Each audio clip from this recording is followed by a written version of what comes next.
CERT programs implementing Hybrid CERT have asked, what does the hands-on, practical portion of the training look like?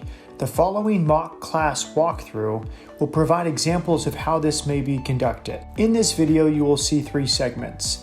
The first video segment will show you what it may look like to conduct the beginning of your class.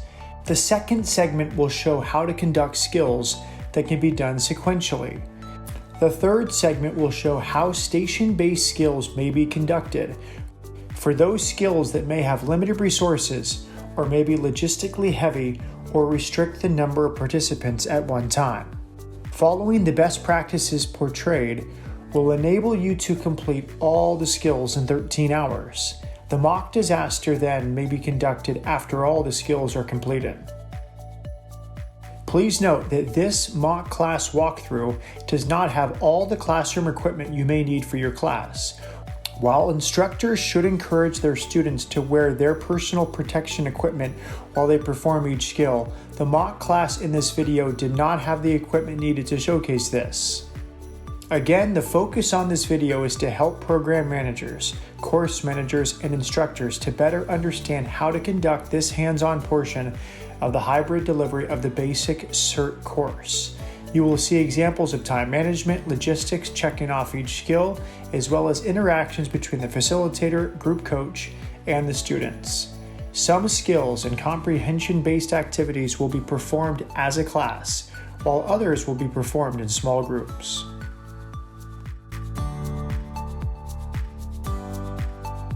Good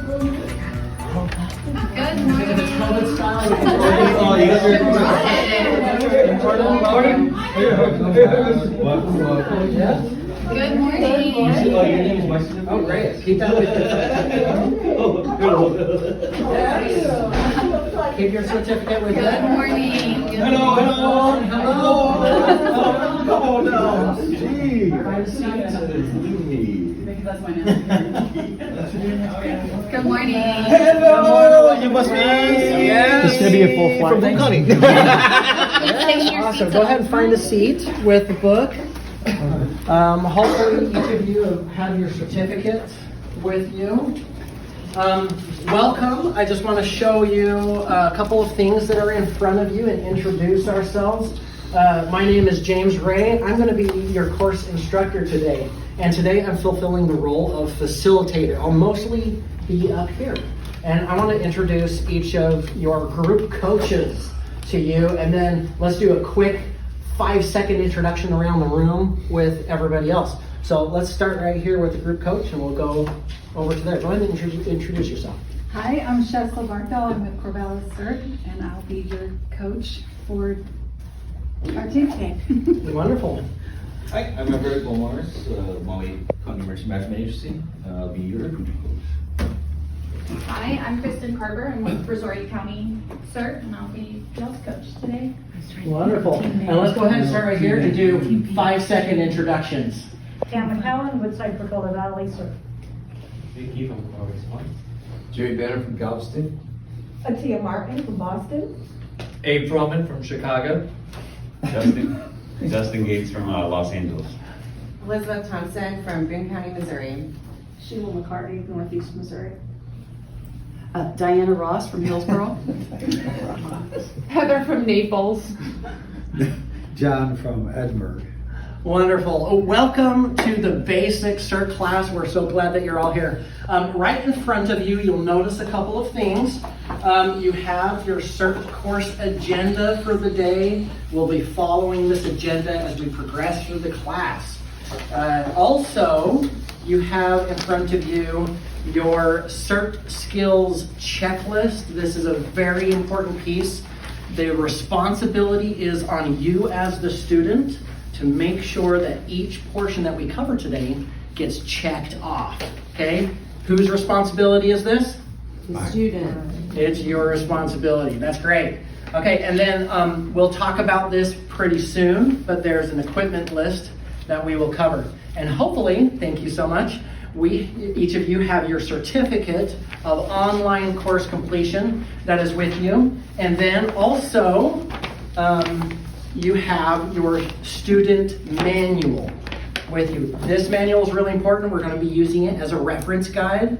Your CERT skills checklist has some page numbers on it for each of the various activities. And with each activity, you'll be turning to those pages, and we'll be utilizing the book to help guide us through the various activities. Are we ready? Do you want the certificates now? Yep. So let's go ahead and grab your certificate, hold it into the air. Grab your certificate, hold it into the air. Now hand it to your group coach. And I want the group coach to verify that they've received it. And then go ahead and take your CERT skills checklist. On your CERT skills checklist, go ahead and write your name on it. I did the triage. And write the name of your coach. Write the name of your coach on there. And hand it to your coach so that they can sign off that they have received your certificate.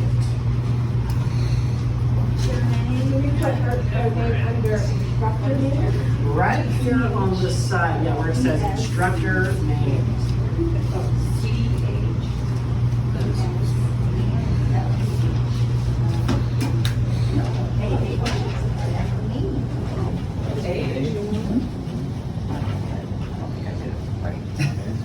Like seriously. What's the date? It's The 17th.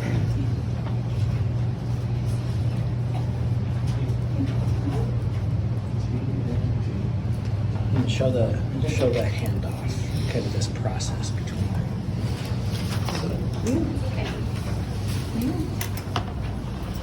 Okay, and the group coaches, go ahead and sign that and hand that back to the student.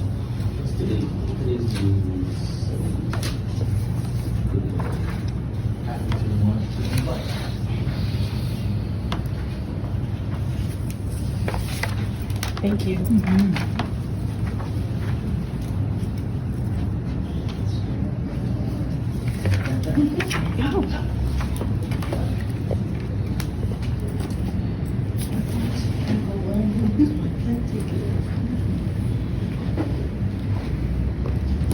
You have like hopscotch. I was just listening to that. It's a weird hopscotch.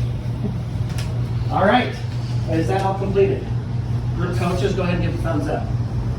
Awesome. Okay, next, we're going to do a little bit of an activity, a little icebreaker activity. Get to know each other, get close and personal, because one of the best things about CERT is working as a team in order to do this. This is called Island Hop. You see 3 different little sections here, one for each team.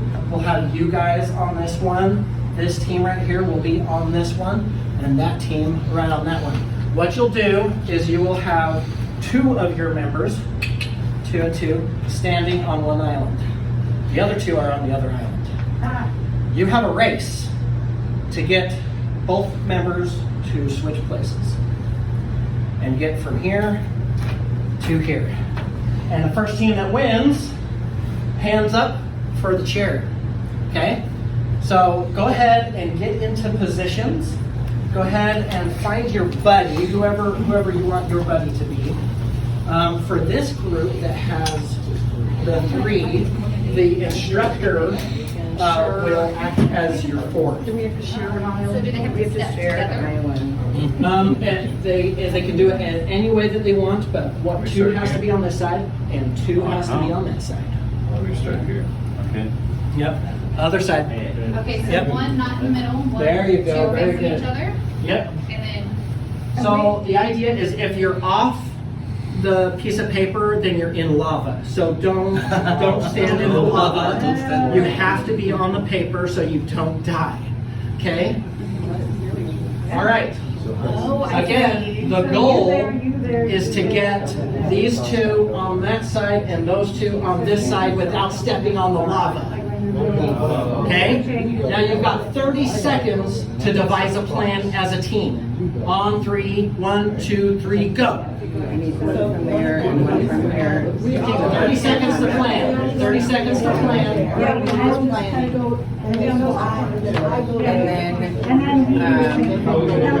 And then Just like that. spots. but they're not doing it. All right, 10, 9, 8, 6, 5, 4, 3, 2, 1. Okay, now the next step is a ready, set, go, and I will have a timer. First team to do it wins. So on 3, 3, 2, 1, go. Ready? Oh, team 1!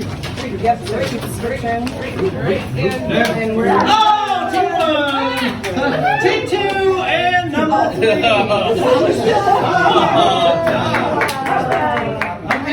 Okay, we went. That's a good practice run. Okay, go ahead and take your seats.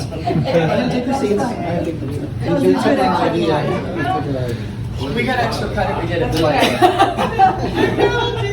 All right, so for the group coaches, this was number 5. Go ahead and have your students turn in their skill checklist and do number 5. While that's happening, let's have this quick discussion. CERT has to work with each other in unfamiliar conditions with unfamiliar people in a time-constrained environment. What did you learn about that while you were playing your game? Yeah. Planning is key. Planning is key. Wonderful. Excellent. What else? Communication. Communication. Communicate. Yes. Effectively. Have to work as a team. Actively communicate with each other. You have to trust each other Trusting and not each get other. into debates because you don't have time for all of that. Right? You didn't want to fall in the lava. You needed to figure out how to hang on to each other and make sure that nothing happened wrong. Right? Excellent. These are truths about CERT, being a CERT team member. We are a team, and we work together. We have to communicate, and we have to get close and personal to each other. So, well done. What's number 5 is check off. Coaches, go ahead and give the thumbs up.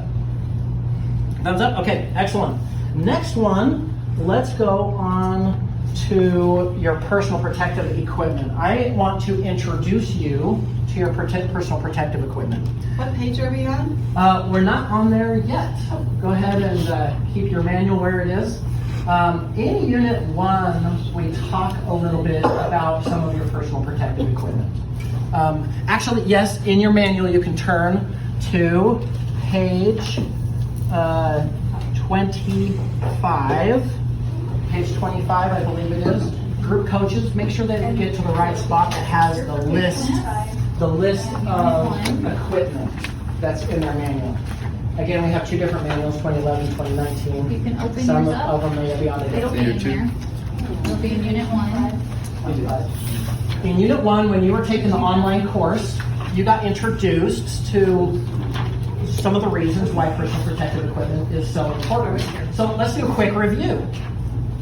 What am I wearing right now? A vest. Vest. See, in your kit is a vest. Why is a vest important? Visibility. So we can see you, safety. Visibility. And to identify you as a safety, CERT team member. being identified as a CERT team member. Very good. Okay. Also, what about a helmet? Why do we need a helmet? Protect your body. Protect your head. Yes. Falling debris if you're on search and rescue. Yeah. Falling. There are some helmets that we're going to issue to each class member. Just realize these have a 5-year lifespan. Plastic does get old. These can't always protect you. You want to be able to test them for being able to make sure that they're still in good shape. So after a while, they may get old, may need to get a new one. Just understand, not all equipment lasts forever. Does that make sense? Okay. What would these be useful for? Protecting your digits. Yes. In a disaster environment, what kind of things might you see that may require these? Rubble, hot items. Yeah. And so these are very important. What about these? Why do you want non-latex medical exam gloves? People have cooties, don't get them. People have cooties. Don't get them, right? Wear them under your gloves. Absolutely. Checking or helping stop the bleed. You want to protect yourself from any pathogen. Yep. Throughout the course, we're going to be talking about medical things. You want to protect yourself medically.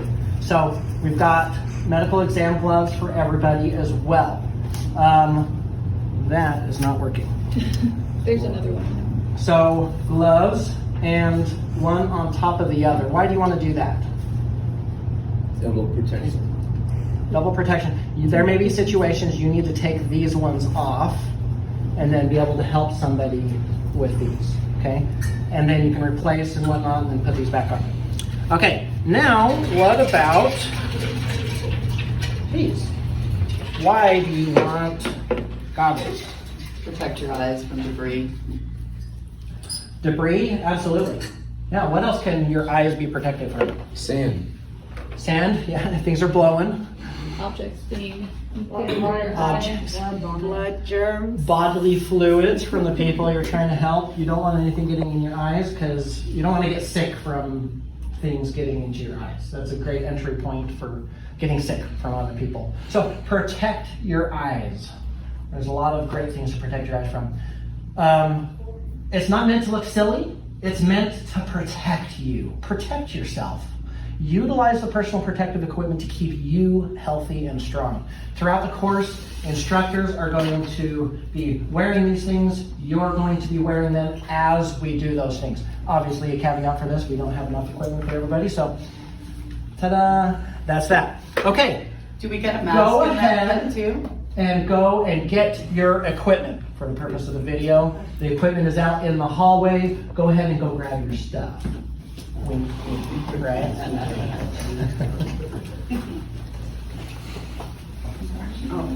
We're actually gonna. Sorry. Oh wow, look at this. This is great. I can't wait to see what's in there. Yeah, nice. Wow, look guys. I feel like a school kid here. Hey, wonderful. Go ahead and take your seat with that. Okay, instructors, on the skills checklist from your students, go ahead and check off number 7. Once that is completed, thumbs up.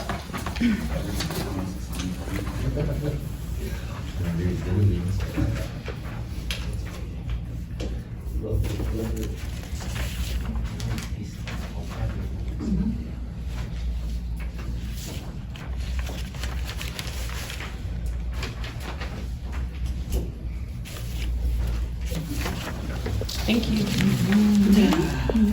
All right, so we've got all of that, just one more. Next one we're going to be doing is number 6 on the list. There's a page number for you, page 18 in the participant manual. Would everybody turn there? Turn the book to page 18.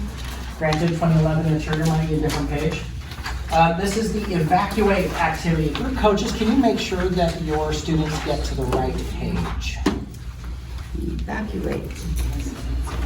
Okay, now how we're going to do this is the group coaches will work with you. You're going to conduct this little activity as a small group. Just follow the directions that are right in your book on the evacuate activity.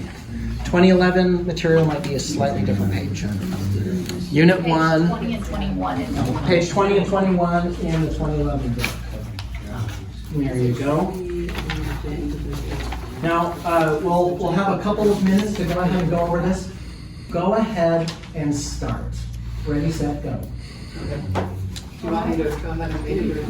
Okay, so right now what we're going to do is I'm going to give y'all a scenario and you're going to decide what you're going to bring with you and what to do in the time that y'all have available. Okay? And Are you gonna talk us out or I? we are going to talk this out. Okay. So you have to come up with. So let me go ahead and get it in the correct place in my manual so I can tell you correctly. Being evacuated, You want to add some urgency? So come up with a list of items. Because a lot of the things In that you 5 bring, minutes, you're y'all gonna have to pack have to something use to to deal leave. with that. In 5 minutes. So keep that in mind. Telephone, okay? Charger. Battery pack. Battery pack, okay. The flashlight. Yes. Money. Change of clothes.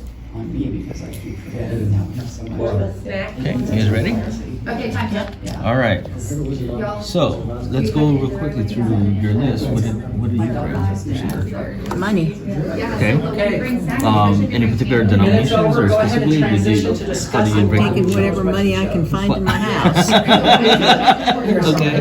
$2 bills. Yes. All right. What else? Anyone else got money in their list? Did? Okay. Anyone have it broken up in a specific denomination or just whatever you can find?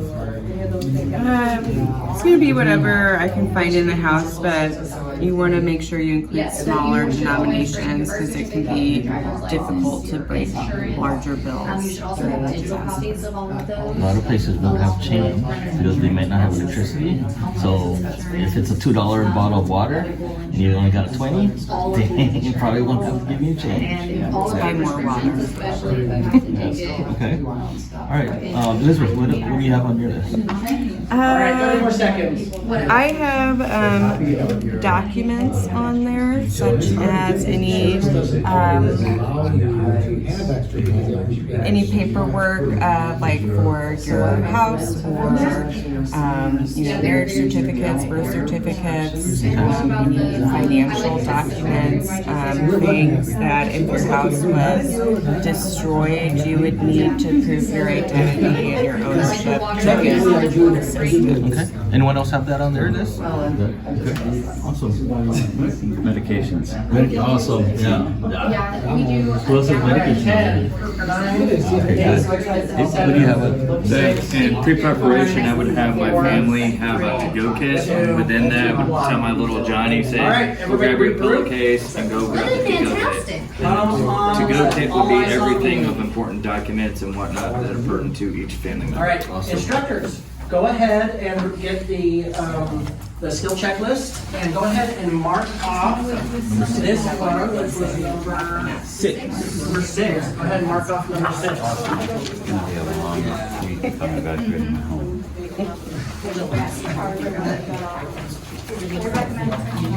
Oh, okay. And there's document values to put in, sign up. Right. We're changing. What, we haven't had so much of emergency preparedness, yet we actually give the items to Very good. So when you're setting up your classroom, there's a couple of things you noticed. First of all, for time management, the stuff was already out, right? The books were there, they went and took a seat, all the stuff was right where they're gonna go sit. That helps with speeding things up. Plus, there's positions for the various people. We noticed that there is a position for our group coaches at the front of each of the various tables. And they want their basic CERT course instructor guide with them and to be familiar with the basic CERT course manual because the students are going to be utilizing the manual, as you've seen, to be able to turn to those pages and engage in those activities throughout their manual. Okay? Does that kind of make sense in terms of a classroom setup? You'll also notice that there's space that we're making sure is available in our classroom for those hands-on. So people can actually break out, get to the floor spaces and do some of those various activities. So you'll notice that the setup is that there is a facilitator in the front of the classroom. A couple things that I was doing throughout this time is I was keeping track of time. I had my instructor guide CERT skills checklist, and I was paying attention to the time frames, and with each activity that we were going to next, I was trying to help keep that time and help give the clue for each of the instructors to say, okay, let's get on ready for the next activity to go. This is important for time management so that the next thing can happen in a timely basis. And then also there was some kind of interaction that the facilitator was having with the instructors, the group coaches. I was giving them some of those prompts that says, okay, go ahead and check this one off. And then you would work with those tables and we were able to get through those things actually quite quickly. So do you see how that flow starts to kind of work? This is the flow and mechanism that works throughout the entire process. It's going from one of the next things to the next, and that facilitator to group coach interaction with their interaction with the various students. Great. So one thing that we always reinforce, and it's the same here today, know your limitations. If there are certain things you cannot do, you don't do that. We don't want injuries, right? That should be reinforced in any basic CERT course as well. So, but for those who can't do it, we will probably showcase a couple of things where even in your own classes where there's somebody who can't physically do an activity, we'll still encourage you to come close, watch, and learn how it's done so that you may be able to coach somebody else through the process. Because you might not be able to physically do it, but you might be able to pull somebody else who can and talk them into how to do that. Your learning is key to that. So we want you to learn it so that your instructor, your group coach can then check it off on it. So does that make sense? Okay, so welcome back from break. Next thing we're going to do is number 37. So go ahead onto number 37 on your CERT skills checklist. And in your participant manual, this doesn't exist in the 2019 participant manual, but your instructors have some information on it. And you may have learned some of these principles in the online course. Safely removing exam gloves. If you have the 2011 manual, it's on page 19 in your participant manual. So go ahead and turn to that page if you have that. If not, I'm going to show you a little something. And group coaches, can you go ahead and come here and grab some gloves and make sure that each of your students has a pair of gloves. There's small, medium, large, and small, medium, large, extra large. So just go around the room, make sure your students have the size of gloves that they need. What size do you want? Small, medium? I'll do medium. Please. Medium? And there's some extra larges over here if anybody needs extra. I know, right? All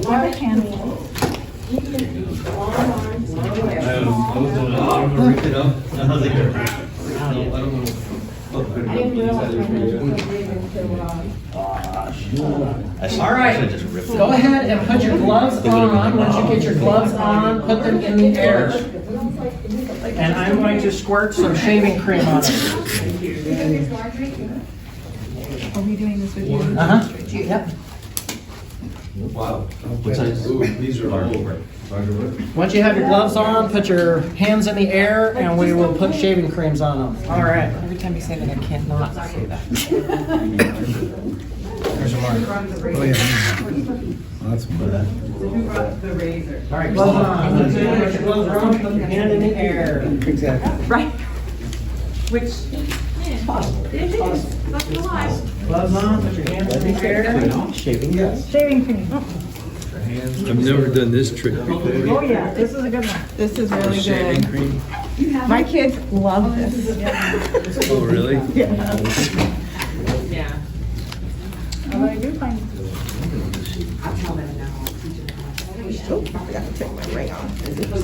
All right, you ready? Here's hands in the air. Let's get some of this for you. Awesome. For you as well. Oh, you need an extra one. There you go. And Yay. There we go. okay, hands in the air so you can get some shaving cream. Like, you just don't care. hands in the air. We just don't care.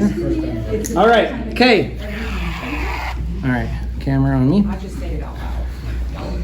All right, so in a disaster, you may come with bodily fluids, in contact with bodily fluids, right? The shaving cream is the stuff, right? It's the blood, it's the whatever, the bodily fluids that you get onto your gloves. Now, once you get the stuff onto you, do you want to go ahead and help set her up with something? I do. I'm so sorry. I'm late. I got stuck in traffic. Oh, Yes, welcome, welcome. Come over here and grab some gloves and put them on, and we'll put some shaving cream on. You want to be able to take these off without getting your hands contaminated. So here's how, and follow me as I do this, okay? Tip 1 is try to grab part of the palm of the glove of one and start tucking it inward. And then here's a little trick of the trade.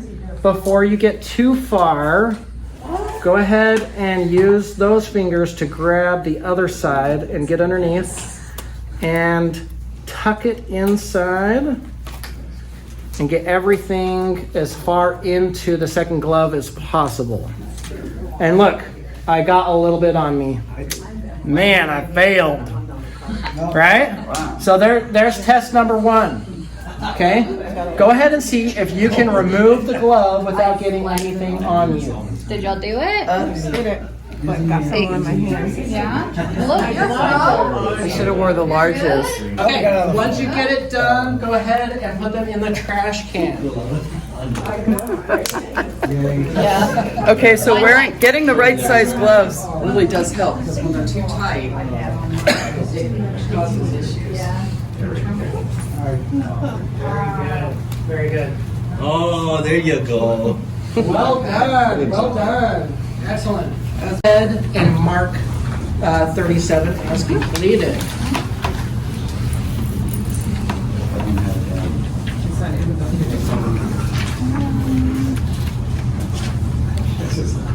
Well, that's a good task.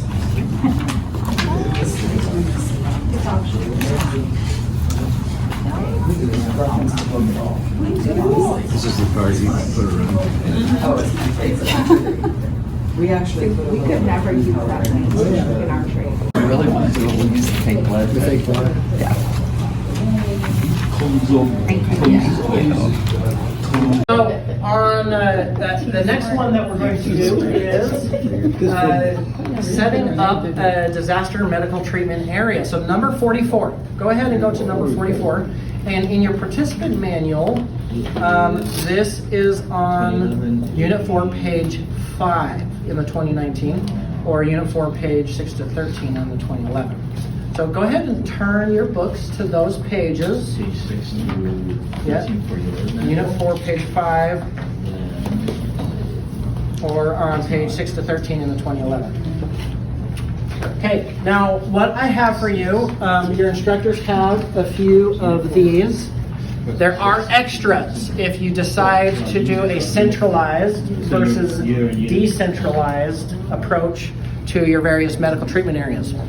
The scenario is there's an earthquake in your community. And with that earthquake, there's lots of damage and you're going around and you're trying to figure out what's happened. So each table has their own cityscape environment with their own neighborhood. This one's a couple of cul-de-sacs for this neighborhood. And you're going to determine where and how you want to set up your medical treatment area. And you can use those color cards. Right here, you have another piece of the neighborhood. There's a little public park nearby. Determine where and how you want your medical treatment area set up. And then this group over here has an office building. This is where you work, and your CERT team is at your workplace. And you have to determine how do you want to set up your medical treatment areas following the principles set in your book about that. So go ahead and take a quick review of the book on those pages and then work as a team. You've got 3 minutes to come up with a plan. On your mark, get set, go. Okay, let's see what y'all think. Here's our 3. I don't want to put them on here. Go ahead. So how should we set these up? Are we going to do decentralized or centralized? you want one way and one way out. I think They'll be ideal. decentralized, considering it's a whole office building. Okay. My thoughts immediately went to wanting, for those folks who are red, that we wanted to have easy access to the road for purposes of when we do have people responding, that they can both get in and get out, and that there's a flow. Easy transportation, Yeah. easy, okay. And close to the. What is this? Like this is the building, but what is this? Parking. And this is the road, I assume. Yeah, This is the parking road, lot. yeah. This is There's parking lot, parking lot. So this is all parking This lot? is- empty This is the spaces? road, and this parking But lot. this is also the road? Yes, so these are the parking spots, and this is the part where you drive. You're determining a That's different just strategy. Greenery. Greenery. We're just trusting the process. But good. That's good though. Your thoughts were perfect. Yeah. So in terms of putting immediate. And close to the building. Well, if there's an earthquake, do we really want it close to the building? Because what could happen? Or let me rephrase, closest to the building. Not easy to get in and out, whereas. I think it should be in the middle, in between the building and also the main. So this is a good area, but this has more space. How likely you are to carry somebody a certain distance. Yeah, because we're gonna have to carry these people out. I would say having the minors a little bit farther away so that they're kind of still within sight of us, but not right on top of us. More way over here out of sight. I mean, people can change from being delayed into intermediate, so having those relative proximity. Yeah. Or vice versa. They can all change. So this is good because you can expand it. One thing I do recommend is putting the minor near the immediate, because since they have minor injuries or they're walking wounded, they can assist with the immediate. So while this is easy access, you can do it like this.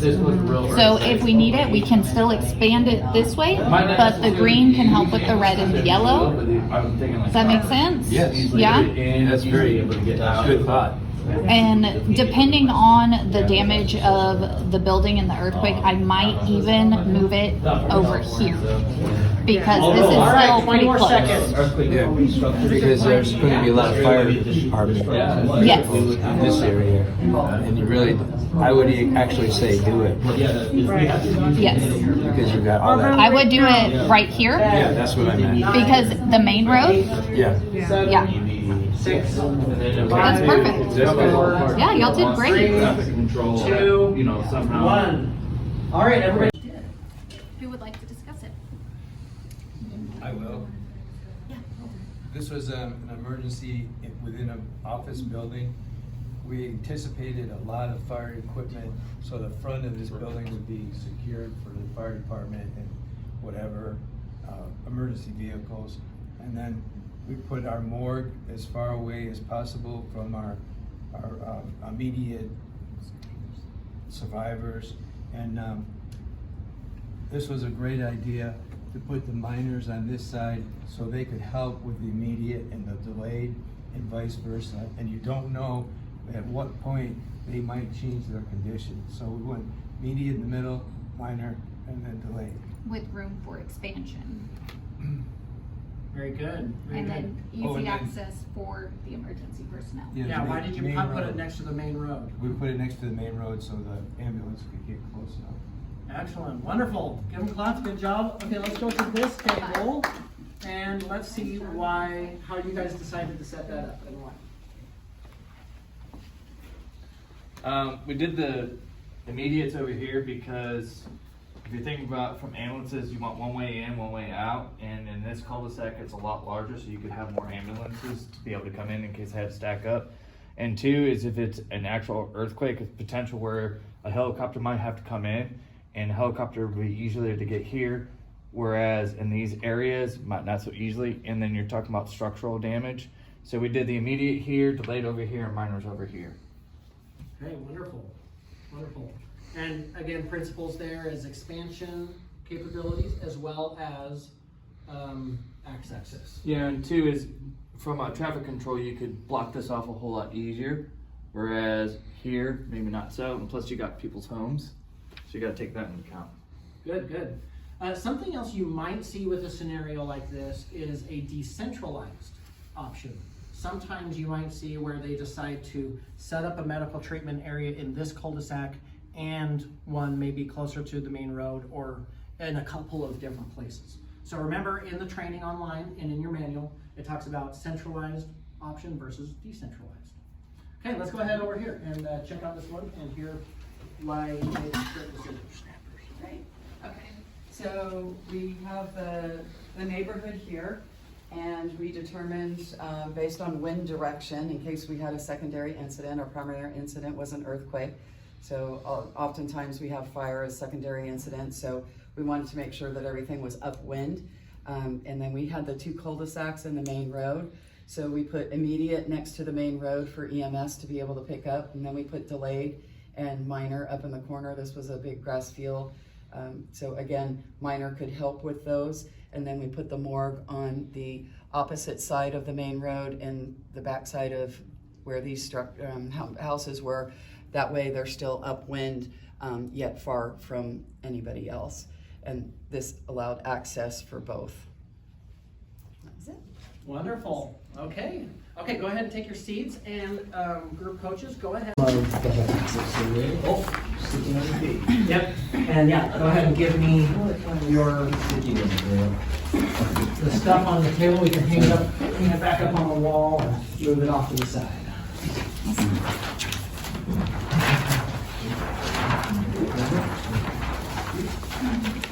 And then group coaches, if you don't mind making sure that each of your students has a blank sheet of paper.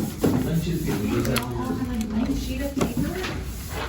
Or would y'all need one?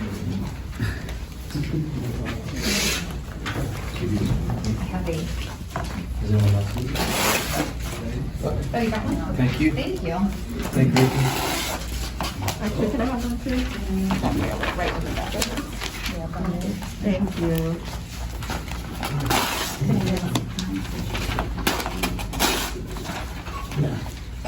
Appreciate it.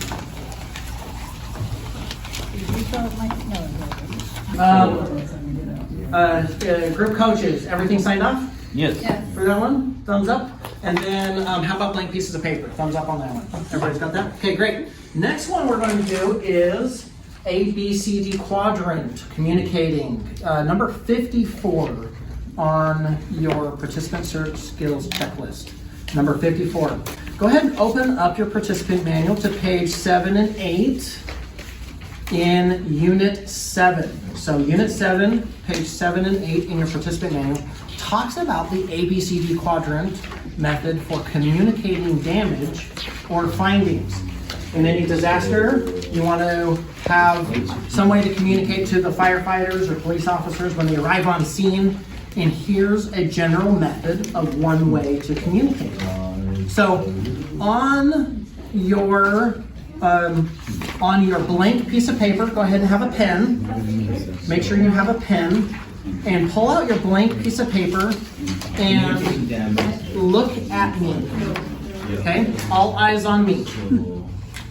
Yours will be in Unit 5 of the old manual. I was gonna say, Unit 7 is like. That's right, 2011 is in Unit 5, right? Okay, so go ahead and turn your eyes to me and get your blank piece of paper and a pencil ready and follow me. I want you to do this. So let's say there is a building or a structure that you are to enter.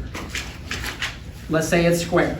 You might draw it a little differently depending on how that building looks, but typically when you're communicating, the front or the bottom section here where the front doors are is side A. Go ahead and do this on your paper. And over on this side, going in a clockwise position is then side B, C, and D. Now, when you are communicating, this can then be split into a 4-quadrant kind of approach. So that when you enter the building, and let's say you find somebody in this area, you can tell the professional they were in the AD quadrant. Or if you find them up in here, CD quadrant, and so forth. So let's consider the following scenario. I'm going to read this to you, because I made this in advance. And go ahead and then make the marks of where the individuals are in your quadrants based on this. So here's the scenario. You enter a square office building with 4 rooms and start a right-hand search pattern. So we're going that way. From the entry doors, you find the first room to the right and enter to find 3 survivors, all of which are triaged minor, and help them out of the structure by others. So there were 3 individuals in there, but they were helped out. The second room to the right, you find 2 delayed survivors who are helped out of the structure. This room has some fallen debris. The third room is on the rear left of the building. You enter and you find 2 immediate survivors, one of which can be helped out, and the other which is trapped under fallen debris and cannot be extricated. You leave that person and tell them that a professional will come to help them. The fourth room is near the front left of the structure. You enter and find 1 dead person. You've left them there and you have exited the structure entryway. So now, in here, you off to the side, you can say this is how many people were helped out. So what, we had 3 greens, and then we had 2 yellows or delayeds, and then we helped one red or immediate was out, but there was 1 person left. And here's this, and then you can explain to them that there was some fallen things and they're stuck. And then you can tell them that right here, there was another dead person. And so that is one example of what an ABCD quadrant communication method might look like. Okay? Did you get that all written down on your papers? Okay, instructors, group coaches, go ahead and get their CERT skills checklist. Mark that one as completed, and then thumbs up when you're done.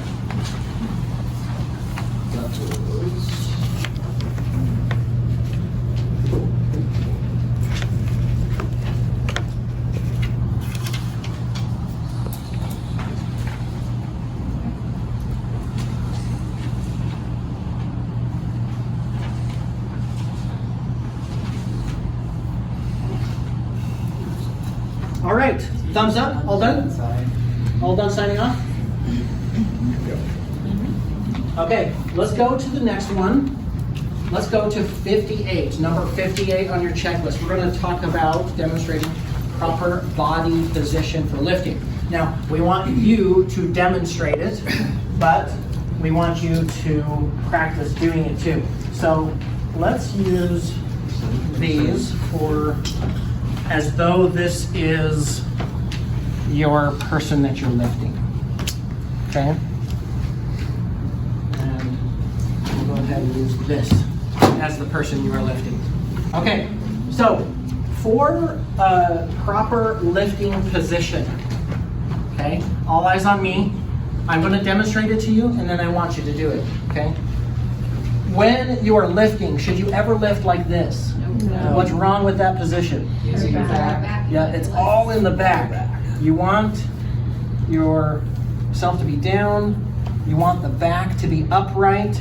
You want to bring the object as close to you as possible and lift from the legs, like this. Now, that might not be possible for everybody, right? Know your limitations. Understand how far that you can go and bring things up to your core. And if you're holding a child or somebody, it can be like in this kind of format, if that makes sense, okay? All right, now when is this type of lift an appropriate lift for you to do? Inappropriate. An appropriate one, yes. Great.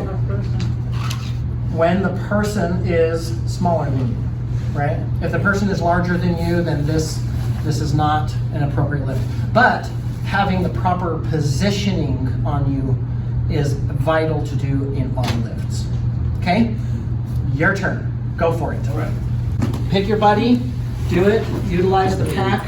I want you to do it on each other. And every person do it. If you need a couple extra, here you go. If you can't get down, go down as far as you can. Never let your knees go past your toes. Here's that happens an extra. How about past your shoulders? That's okay. Yeah, you can go wider. As long as your knees continue a wider stance to get down, whenever your heels come up, because then you can put all the weight on your knees. You want your weight, your strength to come from your hips. You'll save the person. You didn't kill your back in the process.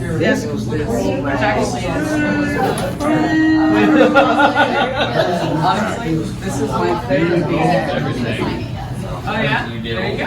I'm right there with you. Perfect. I think I did that. Now remember, bring it close to your core. It's not being held out, it's being close to the core.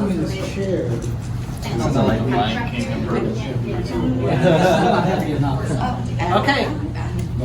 Once that is all complete, group coaches, thumbs up? Nope. All right, go ahead and mark that one off.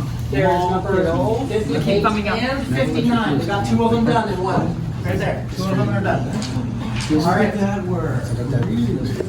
While that is happening, while they're marking that off, let's go to the next.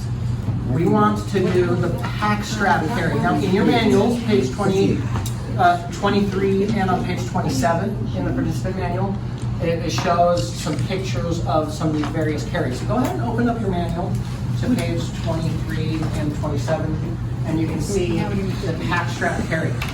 Now, can I have one of my instructors act as my demonstration?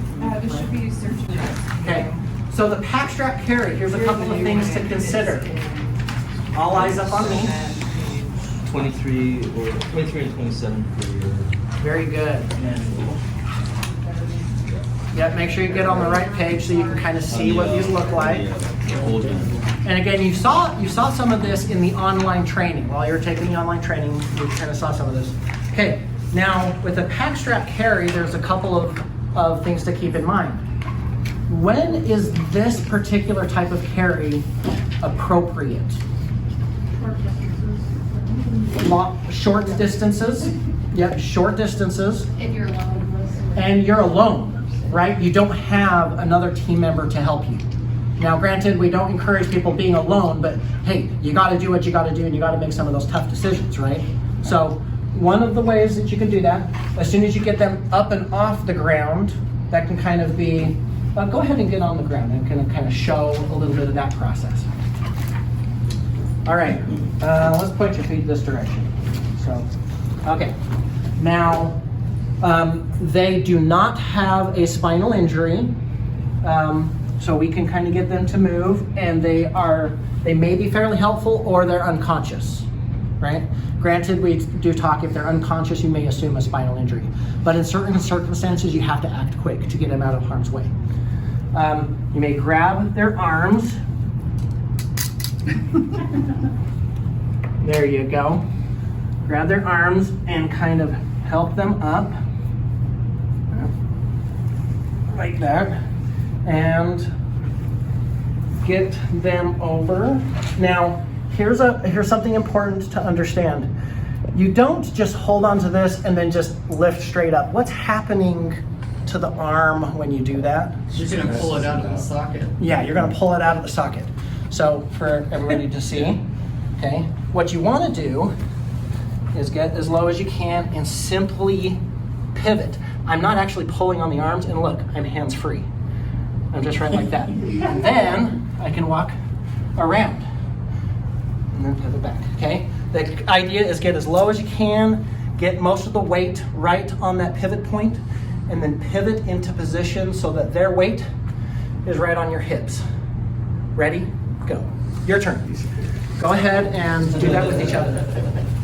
Now granted, understand physical limitations. Don't do it if you can't physically do it, but stay close. So we'll say that y'all are already standing up.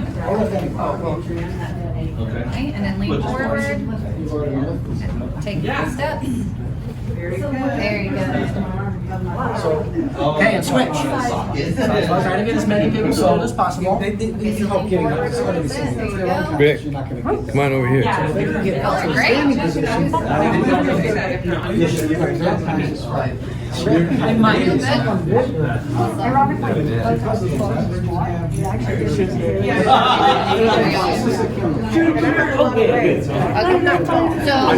Oh, no, totally understand. Can y'all try the other way? Okay, so hands crisscross in front. Good. Okay, so the way that you're doing his hands, can you put your hands around him? So cross your hands, and what you're going to do is you're going to take, wait, hang on. You're going to take this hand, and you're going to grab this one. And you're going to take this one, you're going to grab this one. Okay, and grab around the wrist so that you have a good thing.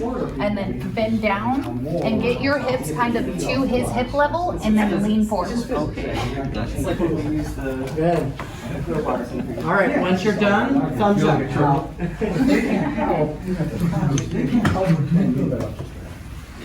Coaches, thumbs up once you're done. Okay, excellent. Okay, go ahead and mark that one off. So we've got the calf strap. Now, as soon as you're done marking those off, come up here, and then Everett, I'll utilize you as well. Okay, the next one is the 2-person carry. So this is page 23, 24, 27 in your participant manual. Look for the 2-person carry. And we're going to demonstrate how that's going to do it, and then you're going to do it understanding, watch your own limitations, know your own limitations. So, but come close so that you can see how this works, watch how this does so that you may be able to coach others in the process. If you don't mind coming on down here. And then Everett, if you don't mind coming towards the legs. Okay. And I'll take the head. Yep. Go ahead and lay down. Okay, so when you approach a person, obviously the various approach. Hi, I'm James from CERT. Can I help you? Yes, please. All right. Are you okay if I touch you? Yes. Wonderful. There's the legs. Go ahead, Everett, to the legs. Okay. What we want to do is get the knees up and then the legs into kind of an up position just like that. Very good. Okay. And then from here, I'm going to, and Everett, you can kind of help out with the arms. Okay. Go ahead and kind of take the arms, and I'll take the head and shoulders, and we'll get her up as close to this way as possible. And I'm going to get behind her and go ahead and let her back. Okay. Now, he wants to be able to pick up from the knees. I want to be able to pick up from here. But there's a couple of things you want to watch really closely. One is if I'm going to grab one arm and one arm, what's wrong with this picture? You're not under her. She's gonna fall. Yep, I'm not under her. My arms are off to the side, and if I try to lift, I'm gonna have to squeeze really hard, and these arms are gonna go like this, and that's gonna be very painful, right? So what you wanna do instead is go under, and then under, like this, so there's a crossover. Okay, and there's kind of a locking mechanism there. That's a particular thing you want to watch for this skill.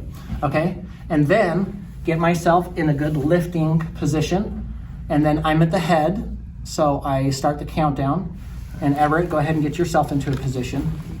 And on 3, 3, 2, 1, lift. Okay, see how that works? And then we can move about, and then on 3, down. 1, 2, 3. Okay, wonderful, excellent. Okay, your turn, go. Buddy up and do that. I'm gonna bug out on that one because of my knees. Understandable. I can go and I'll take turns doing this. Yep, y'all feel comfortable doing it? we know it's. No? Yeah. Okay. Do y'all want to try it? This is one I can help with. You want to try? You want to try? I can be a victim. If I don't have to go up any higher than this, I'm okay. Okay. Teach with the both facing. You want to grab her arms? Let's talk about that. With the knees first. Okay. We'll say that you're ready position. Okay, that's good. What's your name? Heather.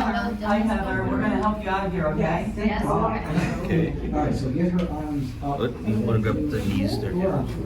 Go down. Or is that far as down? That's you can as go? far as I'm gonna go. Okay. Ready? Okay, I'm not gonna pick her up. Not gonna pick her up? Okay. No, I Here. won't. I can tell. Ready? 1, 2, 3. And then get into like a very Down, 1, 2, 3. Okay, so it's really important. Okay, so go ahead and Yes. come down. It doesn't hurt your wrists, me holding you? Yeah, it does. It does a little bit?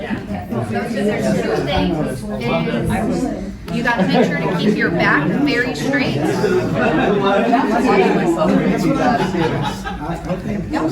So keep your back very straight, and when you go up, kind of take like this. Because that's too much strain on. That's what I thought when I was lifting you. That it's gotta be hurting. If he was filming, he got a grimace on my face. It's different.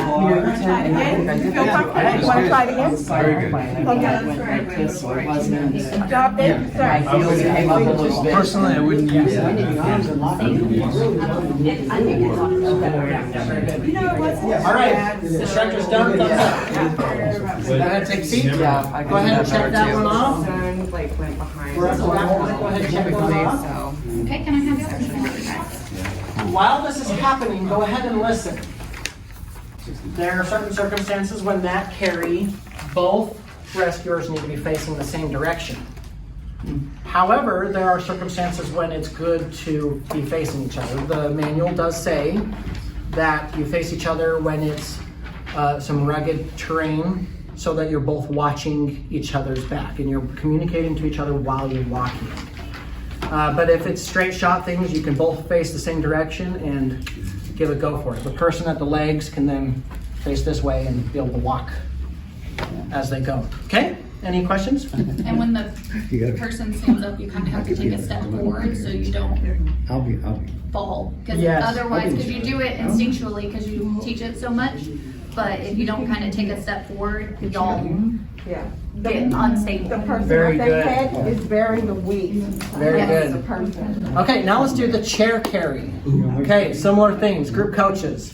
Can I have both of you come on up here?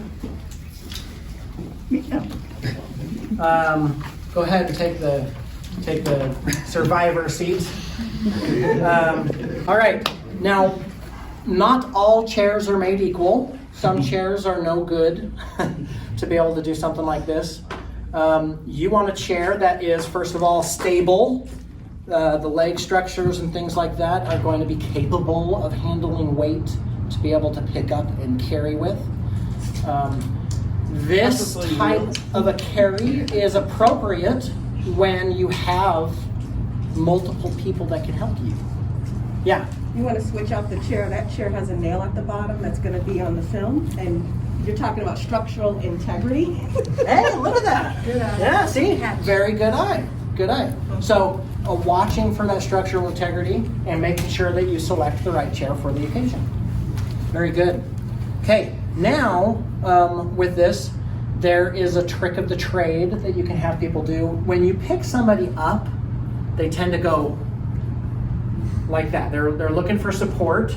You might be able to hand them an item and say, "Can you hold this for me?" Oh, good idea. Right? That's one option. Otherwise, you can, if it has arms, this one does, but not all do, you can say, "You're welcome to hold on to the arms." Give them something that helps them feel stable, right? They need that stability, okay? So at the foot of at the head of the chair, which I'm at, versus the foot of the chair, the first action to do, go ahead and come forward, and you're gonna help me tilt them backwards, okay? And a good thing is to put your foot along the back so that it doesn't slide and you can use it as leverage. Exactly, very good. So foot on the back, so it's not gonna slide back on you, okay? And hand on their shoulder so that they don't get scared when they're falling. Very good.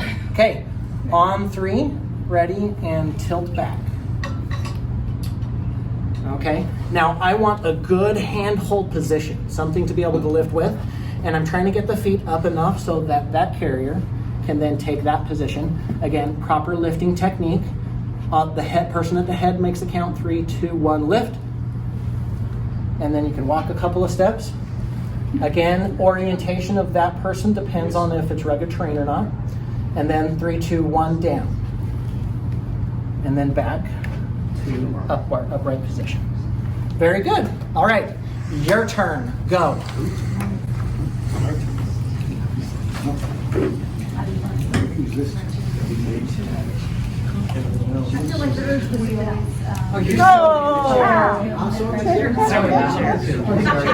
Ready? All right, so we're gonna lift you out of here. But here's the one. We're gonna lift you out of here. So it's gonna be turn this a little bit so your chair has these sides. If you can hold on to that, we'd be really appreciative. All right. Makes you feel more secure also. All right, John, we're gonna get you out of here, okay? Right, you ready? I'm gonna lean you back. So we're gonna lean you back. I've got my hand on your shoulder. It's gonna feel a little weird. How you doing so far, John? Good. Awesome. Awesome. On my count. 1, 2, 3. Up. Back down. On my count. 1, 2, 3. Good. Have your good proper lifting. Yay! You're at the head. Awesome. You're safe, John. Yay! Out. Okay. Now you're at the head. I always tell them it doesn't matter. Ready? 3, 2, 1. You walk through a doorway. Great. Now remember to tilt your mouth and lean her forward. Every time. Yeah, tell her to hold something straight. Great. Fantastic. I usually just tell them, you're going to want to grab. So please don't, because you're going to injure me and you. Grab your tummy. Yeah. Oh, yeah. So, can I have several helpers? Let's get all of our group instructors up here, and one of them as a survivor. We're going to do blanket carry and log roll all at the same time, and we need a few other carriers. Come on up here, Everett. And would you mind helping us as well? Okay, so do you want to assume the survivor position? Where am I? Go ahead and lay down right here. 3 of them. And I try this one. Okay. Now, when you have somebody that you need to put onto a blanket, there's a process. Principles or concepts to kind of follow is, one, you are pulling towards you, not pushing away. So for camera purposes, you probably come about right there. You can kind of see what's going on. Let's get several of us over on this side. Okay. Now, if there is a spinal concern, but all you have is a blanket, there are some precautions you can take. If one person at the head, go ahead and come on over to the head, and you can manage the head using the elbow and the hands on the head. Okay, now they're controlling the head and the neck.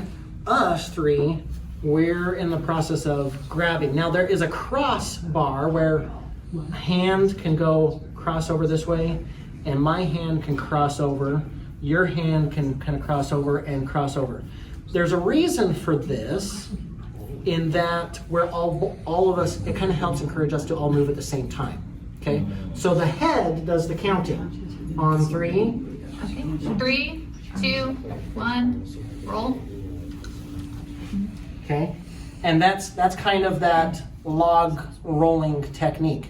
Now, if we have one other person, have one other person come on up here real quick. Okay. Okay. Now with a blanket, and the rest of you come on, stand up, and you can kind of see what's going on. You can crowd around. Okay. Now the blanket what we do with the blanket is we tuck the blanket as close to the far corner of the log rolled individual as much as you can. Get it almost to the center so that when we roll them over, they can end up in the center of the blanket. Can I have someone else help so that they can help me hold her up? Yes, yeah, that's right? So these people right here are concentrated here. That person is concentrated there. And Got make that? sure to leave room above her head. Very good. Okay, and then on 3, we'll roll them back. Okay, 1, 2, 3, down. Okay, now the process kind of repeats from the other direction. Let's say we all go around. That person's still maintaining the head. And we're going to reach. I can stay there. Yeah, okay. That's right. And then if you want to then pull on this side and get the blanket. Okay, so go ahead and reach over. Are you ready? 1, 2, 3. Up. Hold the blanket and ta-da, they're in the middle. Okay, 1, 2, 3, down. Very good. And look, right near the middle of the blanket. So that's how to get them into the center. Good force. No. And now, the person at the head is still in charge and can kind of pick up from that side. But the rest of us will then, a good way to do this is kind of rolling it so you have something to hold on to. 2 more people, yeah.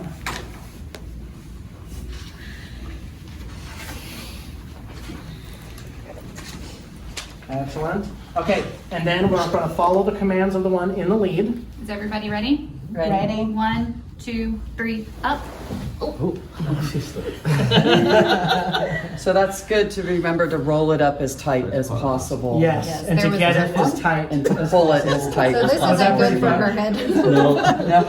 And go. And down. Give her the hammock. 1, 2, 3, down. The hammer. All right. Now, while they're there, okay, we're gonna show the blanket drag, and I'm gonna want you all to do this as well. Once you get them onto the blanket, you can kind of cover them up like this, make a little burrito. And now if you are one person, right, this is the scenario where there's only one person, and I need to be able to drag them and hold them. I want to kind of wrap this up so that I can have some good handles for my hand. Okay? And now,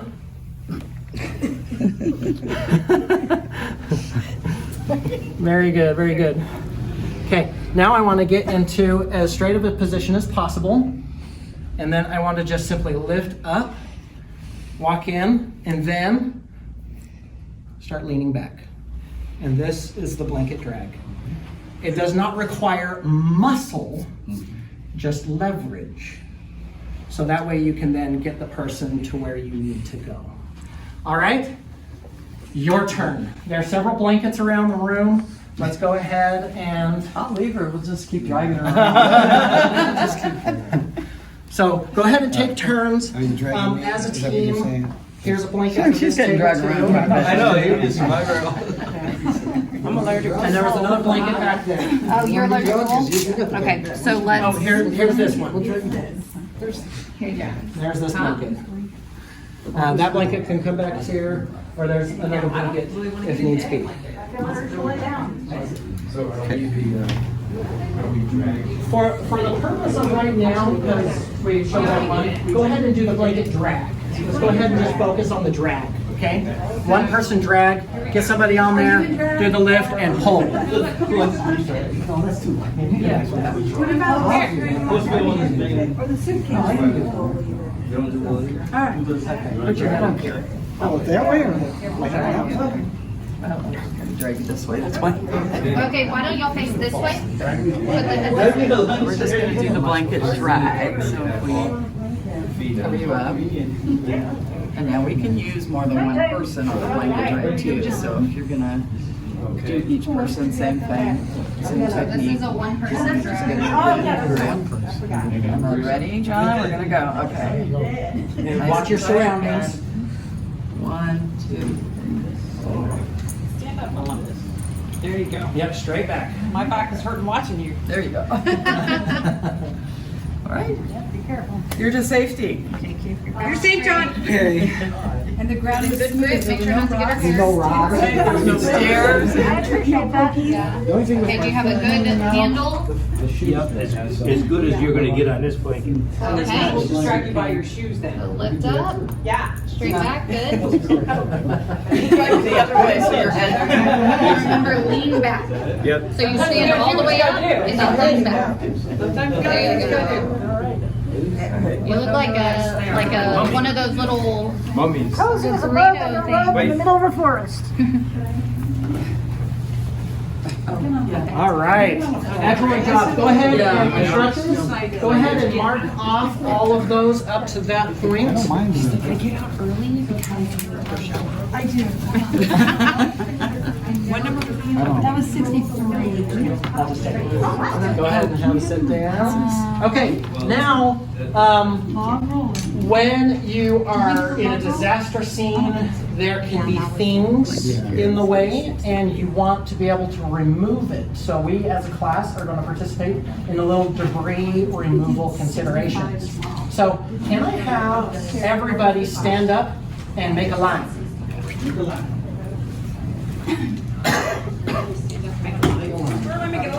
All right. That's you? Yep, right here. Go ahead and make a line. Which way are you facing? I'll tell you. Okay. Okay, once you're in your line, go ahead and I want to demonstrate a couple of different things here, okay? Here is our debris, and I want you to notice something. If I'm handing debris like this, keep going. What's happening? Twisting in the back. Twisting. You're using a lot of energy, right? There's a lot of twisting. That heightens the risk for injury, okay? Now I'd like you to make 2 lines and kind of zipper up so that you're slightly off of each other, if that makes any sense. Okay? Now, go ahead and hand said item in, well, I guess just hand it to me. So, who wants to carry things clear across the debris field, right? Thank you.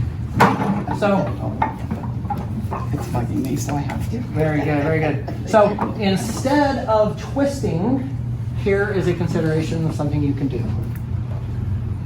And get close enough so where you can.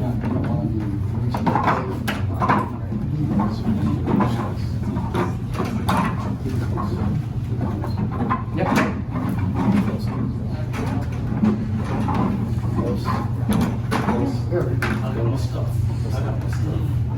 Now, what this is going to do is over a long period of time, you're going to get tired. This requires more manpower, as you can see, but you're going to be able to have longevity. The ability to go for a longer period of time with less injuries, because you're just doing this instead of that. Okay, does that make sense? Consider that as an option for removing debris. All right, instructors, go ahead and mark off your students all the way up to 66. All the way up to number 66. All those pairs are done. During the 9/11 office as well. Yeah, you never signed it. You won't. Well, the reward's 10,000 for him, plus some citizens 35, so 15,000 there. What is it? Oh, for the Or a manhunt.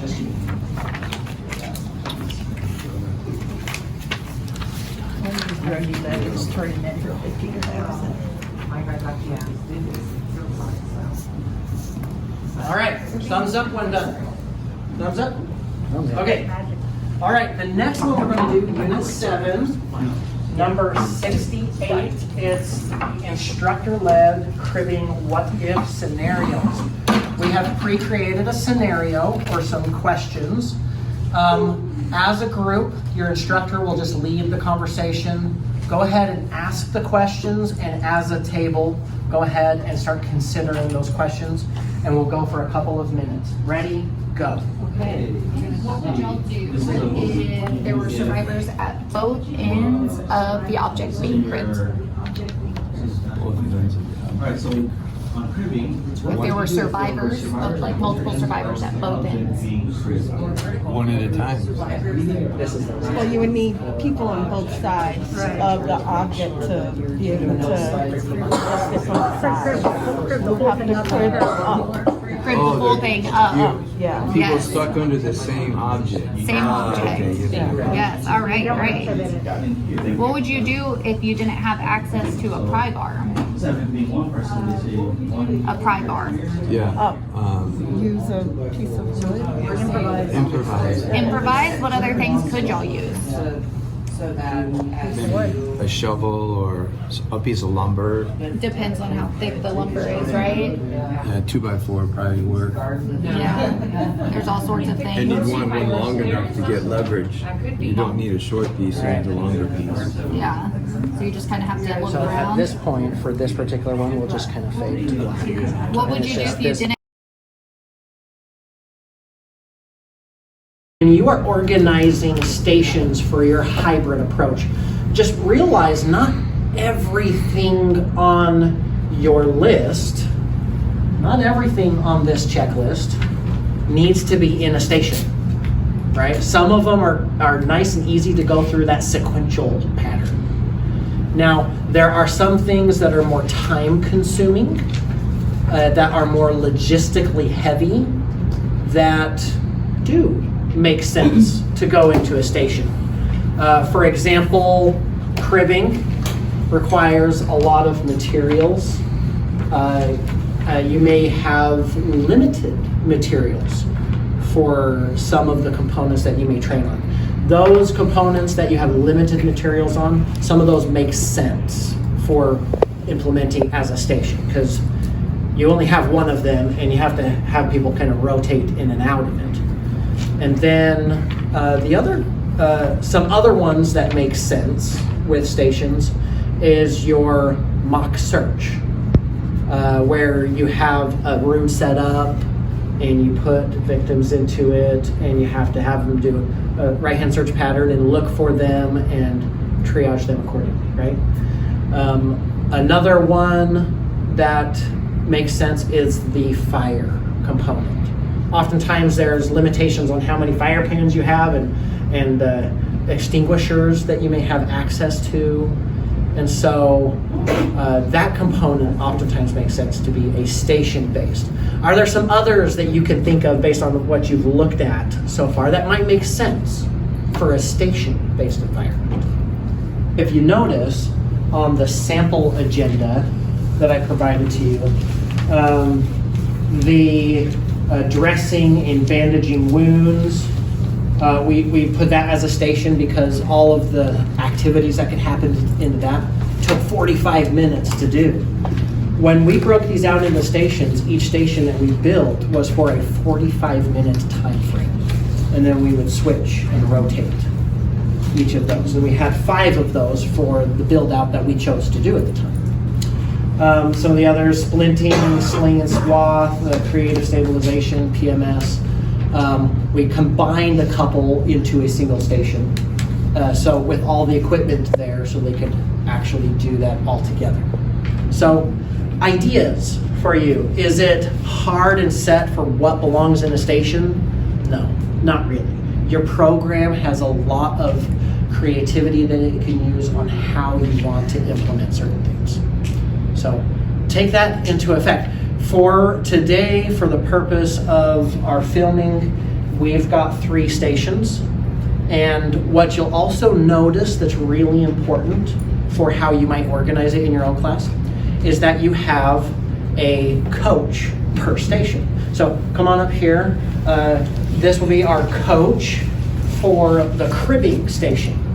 And there is a teacher to student relationship in regards to all the stations that exist, in that the teacher will help engage the students into doing the skill, and then once they're all done with that, they will use that skills checkoff sheet and they will sign all the students in that group off before they send them off to the next station. It's also helpful to make sure that your students come to the station with their participant CERT skills checklist in hand. And it may also be helpful for them to come with their participant manual in hand. So they're carrying those two things around with them station by station, because the coach may say, hey, this station's activities is on this page in the book. Go ahead and turn there. You can do a quick review. You can kind of see some of those pictures. Let's go ahead and get into it. And that's kind of how that looks. Get into it, sign it off. I, as the facilitator, my relationship with all of the coaches is to say, all right, we've got 5 minutes left, and then we're going to rotate. It helps you time things out and say, okay, let's make this a little quicker. Come on, guys. They may say to me, hey, we're all done. And I'll say, okay, go ahead and just hang about, or try to repeat some of the skills or make shifts and adjustments. I will ring the bell or do the whistle or make the announcement it's time to shift, and at that point the instructors send them to the next station. Pretty simple as that. Yes? So I noticed that on the template agenda, there's 10 minutes between each station.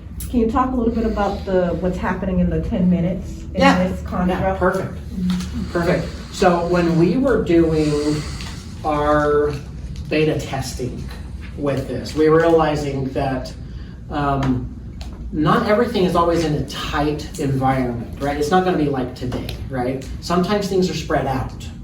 People need time. They've been in one station for 45 minutes. They may need a moment to use the restroom, get a drink of water, and walk to the next part. When you're building your agenda, consider some of those elements when you're building that, so you build in enough time for them to make all of those transitions. Plus, especially with logistically heavy things, you may need to reset. Whoever's the group coach, once they're done, they're saying, okay, head off to the next station that way, then they'll start taking all the elements and putting it back and setting it all up for the next group to then be received and repeated. Can I ask James, in your beta testing, what size groups were you using for those stations? How many people? Yeah, so in our beta testing, we were going off of a 30-student class. And all of this was operated off of those. So based on 30 students, we figured if we had 5 stations, that was 6 students per station. And everybody was able to fill a role. The coaches were encouraged to make sure everybody was participating in those, and switch roles kind of things as many times as possible within a given time frame, so that as many people as possible had actual hands-on experience. I think we actually had 6 stations because we add the communication station in as well. Great. Cool. Yeah. So we teach them how to do the walkie-talkies, and we have the amateur radio operators do that comms class or session, so that we are encouraging them to get their amateur radio license, and if they're interested, help and join maybe one of our radio clubs or our net. So realize when you add more stations, that's an additional 45-minute sequence that you're adding to. If you get up to 9, 10 stations, that's 9, 10, 45-minute sequences kind of thing. So add time or shorten time depending on what makes the most sense. And does it have to be 45 minutes? No. You can make adjustments depending on what the options are. Yeah, we've done 6 stations, 25 minutes a station, and fire suppression is always the fastest, so they usually get to go through twice, but that's also a reset station. But we use the water and the bullet system. Yeah. So that's a lot easier now that we moved to that. So Great. All they need to do is fill them, refill them with water and recycle. And we went to 4 big But we learned people couldn't pick up the big ones either, so we ordered the shorter ones too. Yeah. Because you have to realize the capabilities of your teams. And make sure they understand their capability. Right. We had some of the larger ones, and a woman could not depress the trigger. She just, and so she sat down and tried pushing, but she was older, and I think that's a really big consideration. So Absolutely. having some of those smaller. Especially when you're recommending what to purchase for their own homes. Yeah. Right? And then say, well, this one lasts this long, this one, you know, so if you're gonna go with a smaller one, you might want to have 1 or 2 extra, because we teach them the 30-second rule. Yeah. And something to always enforce with station or in that sequential pattern we were showing before is no matter what we're doing, don't go beyond your personal limitations. Make sure you stay safe. CERT is all about being safe and doing things in a way that maintains our health and not puts us in danger. So let's go ahead and now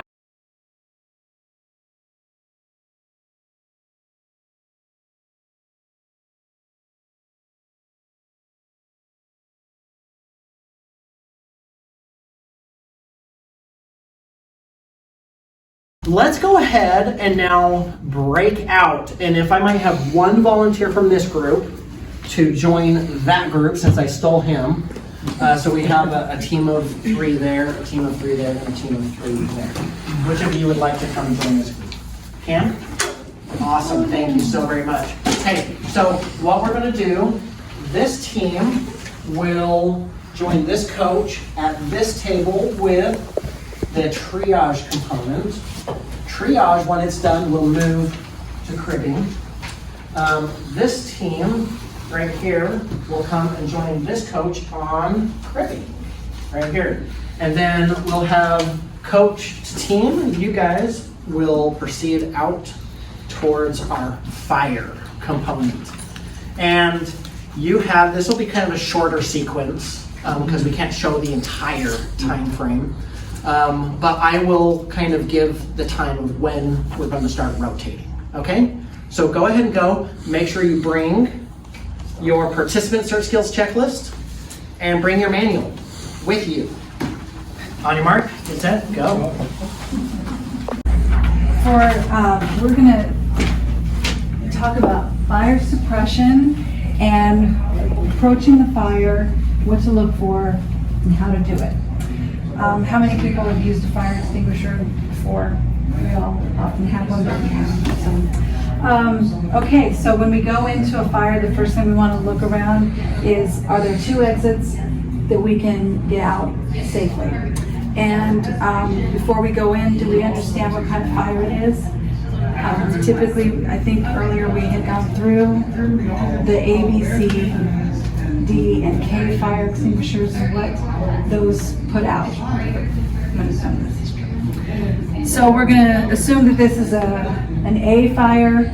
We have ABC fire extinguishers ready. So I need 2 volunteers to come in, and we're going to walk through putting out a fire. And we have the pin. This is typical on most fire extinguishers. Some don't have a hose, but each person, the lead person and the person following, needs to have a fire extinguisher with them. So go ahead. First thing you're going to want to do is pull your pin and then get into ready position. Yes. You said you wanted each person to have one? Yes. Yours doesn't have a pin. Yours is actually charged and ready, so please don't depress the lever. That one we think is empty, but that one's ready to go. So first person's going to walk in. You're going to keep your eye on the fire. Second person has a hand on the shoulder. And you're going to be looking around. You're protecting the lead person going in and looking around, doing situational awareness all the time. You're going to, before you go in, you're going to say ready, when you're ready, and then you're going to repeat it. And you want to say it with gusto. Go ahead. Ready? Ready.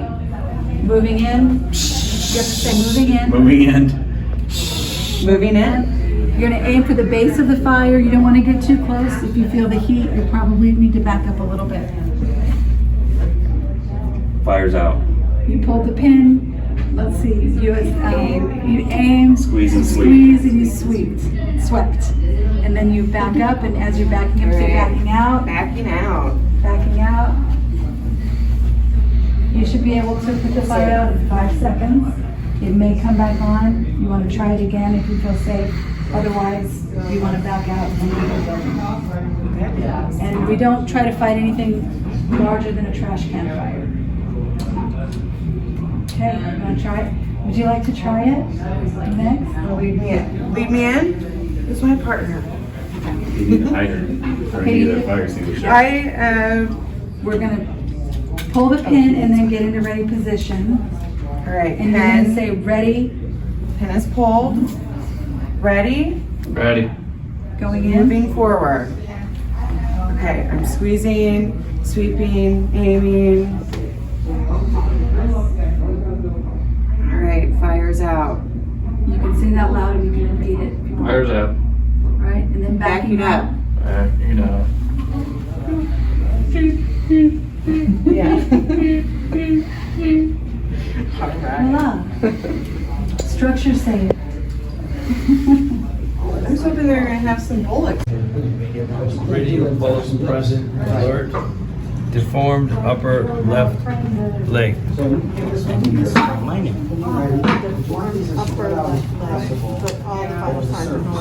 Can he move? That is important. Yeah, I think minor. I will put minor. It's deformed, but it can still move.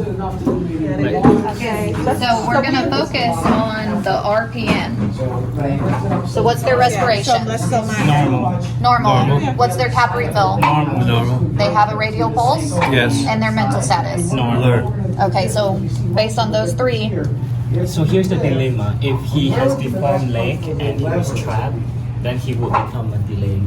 no. Somewhere in the middle because Because he can follow simple commands. And so if it's just a leg, Yes. he's still just minor, it's not delayed. But he can't move, so right? So that's a confusion. Yeah. So your category is based on 3 killers, right? If none of the 3 killers exist, then it's green. Yeah, but If he's any not of a the 3 walking killers wounded. exist. But he's not a walking wounded, you're right, so it would be immediate. Because my understanding of the stop charge. It's immediate if they're gonna die from Oh, he's saying delayed. delayed. Okay, there you go. Yeah. So my understanding with start is that the green one is those who are able to Yes. came Yeah. to you. Yes. But in the case of deformed leg, Yeah. Then normal. So perhaps if the paper could be more specific, is it trapped? Can he move? Can he walk? Then Yeah. But you were correct. Perfect. Good job. Great discussion. That's okay. Female, age 76, breaths less than 30, cap refill less than 2, radial pulse present, alert, no apparent injuries, wanting to help. everything is normal.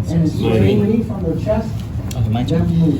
So I have a frail female, 65 years old, a breath less than 30, normal, capillary refill more than 2, which is bad, radial pulse is weak, not follow simple command, deformed swelling right foot and ankle. Again, because it's CERT. So I think it's immediate because of the vital signs. Yes. Yeah. The capillary refill is more than 2.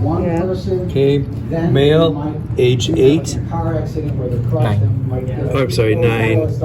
Rapid breathing, capillary refill less than 2. This is CERT. Radial pulse present, unconscious, swelling face and throat, red welt on neck, has EpiPen. Immediate. Allergic reaction. And just a quick thing is, if they fail one of these, you don't have to continue to go. It's like the very first thing, they're breathing more than 30, you just tag them red and keep going. You don't have to continue to check everything else. Good to know. I would not do that. Yeah, if they're red, they're not gonna change based on what the rest of it you see is. Okay, Not sure I agree with that, but you're the expert. And this may or may not have been triaged already. Right, they may already be tagged, right? They may have gone through and tagged, and you guys are brought in to take them out. But all you have to, the big thing is, don't try to lift it more than you have to. It's just a couple inches just to get them out. Just to get them out. Just to get them out. That's all. Okay. Questions? All right, we got her. We got her. Yes. You're gonna live. She's free. Okay, she's She's pretty thin. Stop the bleed. Yeah, stop the Let's get a tourniquet on her. There you go. All right. We're good with cribbing. We will reset. Yes, we can reset. All right, everybody, we've got 1 more minute. Okay. 1 more minute, and then we're going to switch. Same steps in reverse. Same steps in reverse, exactly. Same steps in reverse. So you might need one more. Same steps in reverse. We're going to just lift it up enough for them to pull the boards out. I'm going to lift on 3. 1, 2, 3. Okay, you're just going to pull the boards out. And then we're going to stick your hands underneath. Use the other board if you need to. Alright, and then go ahead and lay it down. You're going to say, tell them, clear. Clear? All clear. I'm going to lower on 3. Can you move the victim out of the way first? No, the victim's supposed to be trapped. You're We're trapped. resetting. We're resetting. Okay, on 3. 1, 2, 3. Female, age 70. Good. Big heavy things.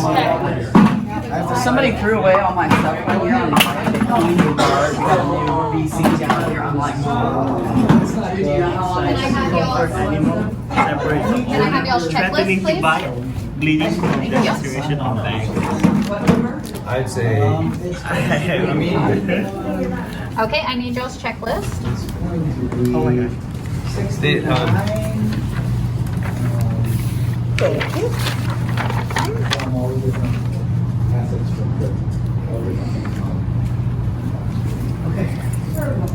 I think you guys. Right. I just couldn't read those. Yeah, they're a little small. There you Even with my go. glasses, I couldn't see. No, I understand. I have one I can see far and one I can see up close. hydrate, stay hydrated. Rotating this way? Yeah, y'all will go to cribbing next. And then once your students get there, go ahead and start the next. Start the next, okay. This is the cribbing station. So you guys are going to be doing cribbing. So in this station, we're going to practice doing some cribbing. We'll need assignments. Typically, there are 4 assignments. If you have enough people for that, there may even be 5, depending on how much cribbing you're using. But you'll have a medical person evaluating the patient and talking to the patient. You'll have a cribbing person, sometimes 2 cribbing people, depending on how you have to lever the object that's on them. And then you'll have a person is the lever, doing the lever, operating our pry bar, and then a team leader. I'll be acting as the team leader because there's only 3. I also want you to do, because of this object here, if we lift on one side only, because she's kind of in the middle part of her body, what do you think is going to happen? Over 30, then. We lift just one side. If your respirations are, if the Still gonna be respirations are greater than So, and it might also pinch, right? Because she's underneath there pretty far. So with this scenario, with a long object that the person's trapped under, we typically are going to have 2 different cribbers, one on each side, and we're going to lift this evenly to get it up. And the goal is just to get it up enough to pull the victim out. We don't need to go crazy, we just got to get up enough to get it out.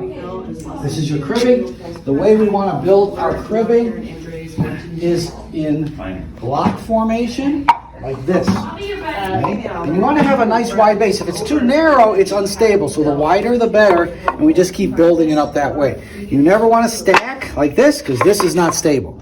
It's got to be in a box formation. The other thing is you never want to do is you never put your hand underneath to put the crib. Right? Because this is unstable. We have no idea how long it's going to stay this way. It could shift. So how could I get this crib underneath there without putting my hand? Slide it. Well, using another piece of wood. So Yeah. use the other, because the pry bar is too big, and so we can use another piece of wood to get the one underneath in position, and then I can have my other one here. And then again with this one, I can slide it in without putting my hand under. So that's how you guys are going to build it. who's gonna be the pry bar? You're gonna be the pry bar? I'll do that. Okay, you two are gonna be cribbing, so one cribbing here and one cribbing on this side.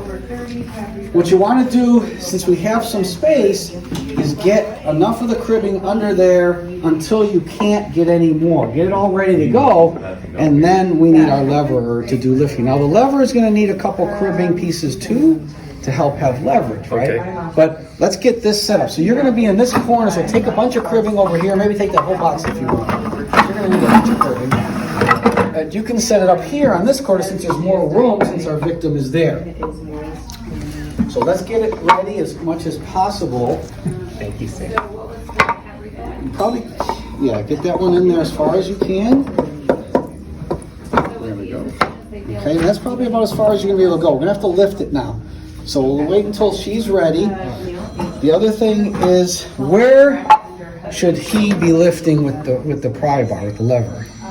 As center as possible. Yeah, as center as possible, right? So we don't torque the object. We want to try to get the object off, or as close to the victim as possible, so that we get it off the victim and not pinch the victim when we're doing our levering.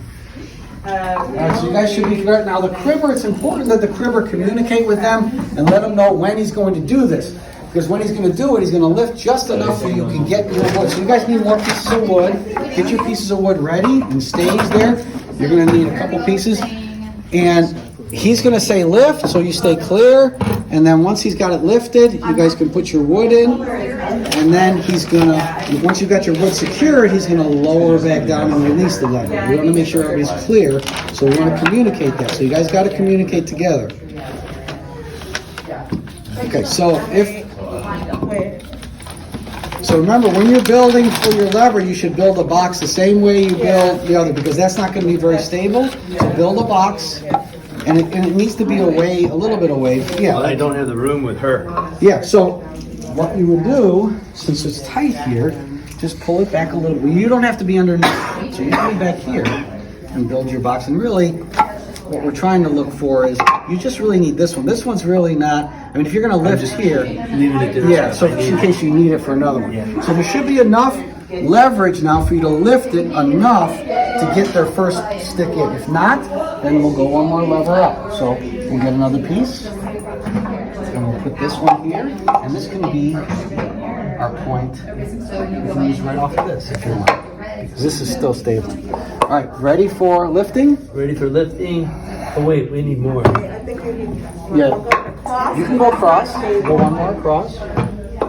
This is your point, the pivot point. Okay, ready to go? So you guys are ready to put your, where's our, oops. You need more cribbing, so here. You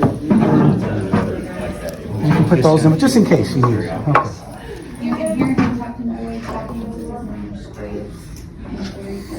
I would just go with what you have, because that's going to kind of bend up on you. Ready? Right, go ahead. Ready to lift? Ready? Go ahead and lift. Remember, you only want to be on the very edge, so you don't want to be too far in. We're only trying to lift up the edge.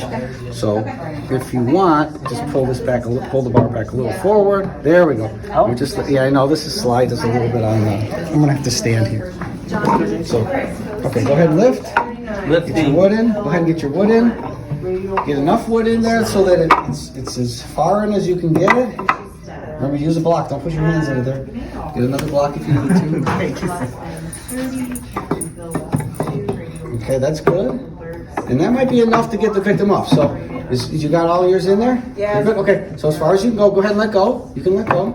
Remember, you tell them you're letting go. Let it go. So now we can check and see if the victim is free. If the victim's free, we can get them out. Okay. So go ahead and check. See if we can pull the victim out.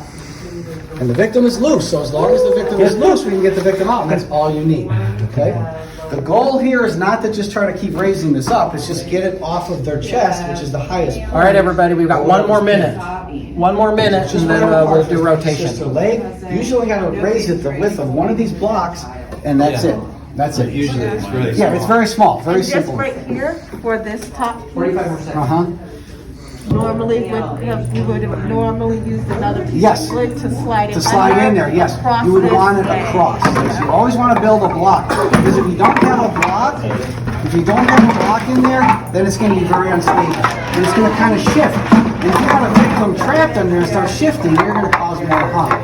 So our goal is not to let it shift. They've already put the victim back underneath there, so go ahead and strap our victim back underneath there. Get their head out. And take our wood out there. All right, go ahead and do the signatures, and we'll get ready to switch. All right. All right, go ahead and do the signatures, and we'll get ready to switch. Sign your sheets. Where are your sheets? Okay. That was difficult because it was slipping. Yeah, I was slipping because of the carpet, yeah, so. When I did my cribbing, it was in the concrete and there was no issue whatsoever. Yeah, normally you would do it.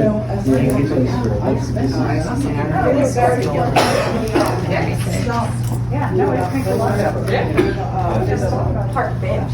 All right, so fire. Do is read them out loud, put them in, make the decision, and put them in the correct category. Okay. What do we got? Block, building. So everything is in this. Male, age 41, breath less than 30, cap refill less than 2 seconds, radial pulse is weak. He's alert but scared, blind, separated from seeing eye dog, broken wrist. Of course, you don't need that one. We're using a lever here. Cap refill is less than 2 We want to seconds. make sure that Longest respiratory is under 30. There's different assignments, depends on how many people you have. But it's going to be a medical person that evaluates. He most likely is going into shock. Why do y'all say that? Because of the breaths and the cap refill and the fact that he's having an issue. It's less than 30 and less than 2 Those are are both both good. good. Oh, less than 2. In this situation, because it's a long object and because of where the. And so he only has a broken wrist? Yeah, so he's the list. Yeah, so he's. If I lift on just one corner. He does have something that needs to be treated though. Yeah. Smash, right? So I'd probably put him in delayed and put somebody with him because he's. But then he's also doesn't have a seeing eye dog, and he's blind. It's one of those things that, like, Just if enough to get this he was part off. cited, if he was independent, and he could walk away with the, then it would be minor. But because of his limited Seeing eye dog is ability, delayed. Right. he's delayed. That's a nicely complex one. I like it. Yeah. Close to the victim. Okay, next one. So they don't also cause the table or object, this in this case. Male, age 47. Breaths are stronger, greater than, use my, I know how to English, greater than 30. Cap refill is greater than 2 seconds. Radial pulse is weak, alert, scared. Refugee, speaks Arabic, doesn't understand English, no injuries, experiencing PTSD. Immediate due to respiration and cap refill. How would I get this piece underneath? I would agree. Which one do I never All right, want somebody to else can read. I never want to reach underneath because this object is shifting. So don't touch me. Okay. Male, age 56, breaths greater than 30, cap refill greater than 2, radial pulse present, alert, no apparent injuries, wanting to help. Immediate due to respiratory. Okay. Next one, female, age 25, breaths greater than 30, cap refill greater than 2, radial pulse present, alert, oozing, bleeding, dog bite to left leg, left hand, can assist. Still immediate because of Still this. immediate.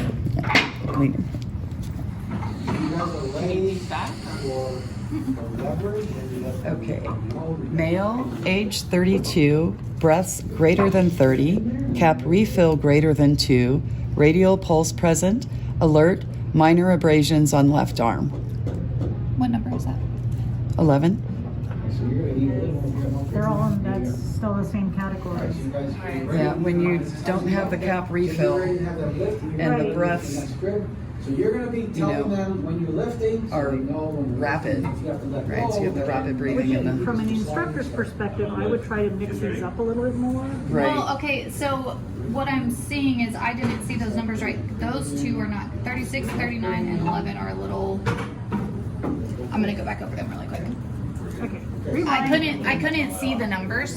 Okay. So male age 56, breaths are less than 30, cap refill less than 2, radial pulse present, alert, no injuries, wanting to help.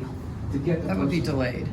That would be minor. That'd be minor. Yes, so I think this was read It was as read greater than. Yeah, that was Okay. that's right. I do the same thing all the time. That would make us. That would make sense. Yeah, so female age 25, breaths less than 30, cap refill less than 2, radial pulse is present, they're alert, oozing blood, a dog bite to the left leg and left hand can assist. I don't know what can assist means. What does that mean? Can assist? Well, they think They they can can't, they assist. think they can help. Oh yeah, no. Well, and plus it doesn't tell me where that bite is in the It's leg. on the left leg and left hand.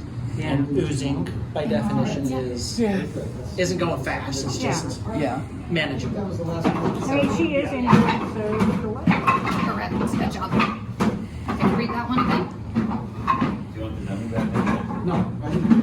Male age 32, breaths greater than 30.